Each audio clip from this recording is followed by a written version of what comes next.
Every day, every minute, even every second, we are using energy. Technology has advanced to a point where we rely on energy to do tasks, whether it be that we are lighting our homes, cooking food, or even paying the bills. These types of energy are very useful to us as it reduces the workload and is efficient for us, but the real problem is what it's doing to the environment. Energy that is used in households can be non-renewable or renewable. Non-renewable energy can be made of coal, fossil fuels, natural gas, and petroleum, while renewable energy is produced from solar power, biomass, wind energy, and hydro energy. The production of energy from non-renewable resources mean that carbon is released into the atmosphere, creating carbon footprint. The carbon footprint is a measure of emissions such as carbon dioxide and carbon monoxide that get released into the atmosphere as a result of energy production. Everyone has a carbon footprint that takes all of these factors into account. This has a very large effect on our environment as it results in the warming of the ice caps, rising sea levels, and many other issues. As a result, conserving the amounts of energy we use is very important as less energy is produced. In our presentation, my partner Parneet and I will be discussing our campaign about energy conservation in households and how we use the scientific method to execute this campaign effectively. Very few people actually know about the negative effects of excess energy wasted within our households, and it is often overlooked by many. Therefore, we created a campaign that focused on our target audience to spread the message. Our inquiry question is, how can we reduce and conserve the amounts of energy used in households to decrease the carbon footprint that is created? Based on our research, we came up with the hypothesis that if our target audience is provided with an effective method about the effects of energy used in our households, then they will seek the implementations within their day-to-day lives. We started our campaign by collecting primary data by distributing surveys to determine our target audience. We distributed the survey by posting the links and even QR codes and posters. In order to distribute the survey and keep our responses diverse, we created Instagram and Facebook accounts about energy conservation in households. Our campaign video and our survey was linked to the social media accounts. In addition to this, we also follow randomly chosen people. We follow the followers of energy-conserving pages in an attempt to get people to follow our pages and complete our survey. We messaged many energy conservation accounts and told them about our cause. They responded quite well and gave us their support, and some even promoted our page and managed to get their followers to fill out our survey. There was one account that helped us the most, which is the Crowther Lab account. Crowther Lab is an organization in Switzerland with the main goal of conserving energy.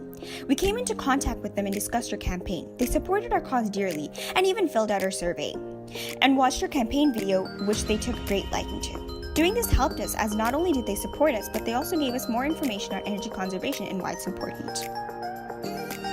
Furthermore, we also spread the survey through our parents who sent it to their friends, some of which also forwarded the survey to more people. Adding on, posters with information, including our social media account and survey, were posted in a well-known restaurant. In order to have reliable responses, we limited the survey to one response per person, which ensured that multiple responses from the same person wouldn't influence the data in any way. We received a total of 139 liable responses and were able to determine our target audience as adults between the ages of 20 and 55, which 69.4% of the responses came from. Additionally, we learned that 1/3 of these people don't have a proper insight of carbon footprint, the effects it has, or the amounts of energy that households consume excessively. Thus, we made it our goal to target adults aged 20 and 55. Due to the fact that our target audience, adults aged 20 to 55, have very busy lives ahead of them, we decided that contacting them person to person won't target as many people as it did when we contacted them through other factors including social media accounts, websites, and posters. We came to a conclusion to continue to use Instagram and Facebook as they were social media platforms that were famous among young adults and is growing among the overall population. A website was also created alongside the social media account to educate the public. Posters with links to the website and information to social media accounts were posted in our community, including a restaurant. By using our likes and number of followers, we were able to see how much we were reaching our goal. Many people even reached out to us and told us that our campaign was working and even promoted our account. We believe that some factors that we did well in was having diversity in our responses. This is because we were able to distribute our survey through many different forms. The social media account posts were also consistent as they were posted on a regular basis. We were able to evoke a few responses and receive support from other accounts on Instagram.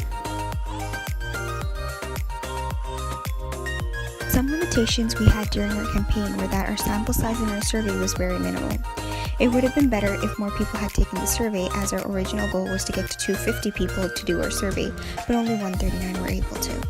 The number of followers on our Facebook page was also very minimal. We were hoping to get more followers. Unfortunately, only 36 people had followed us. Better campaigning could help increase the number of followers and survey responders for next time. For further improvements, we believe that although our final data was diverse, we could have worked on distributing our survey in more ways. For example, meeting people face to face and having conversations with them would have provided them with knowledge, and additionally, they would have been able to do a survey on the spot. Because the people would have been chosen randomly, the data would have been more diverse, which would have further helped with getting more reliable data.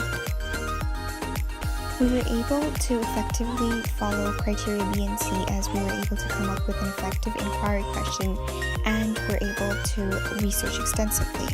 We were also able to analyze our issue by collecting relevant data, organizing and interpreting data, and stating improvements for future campaigns.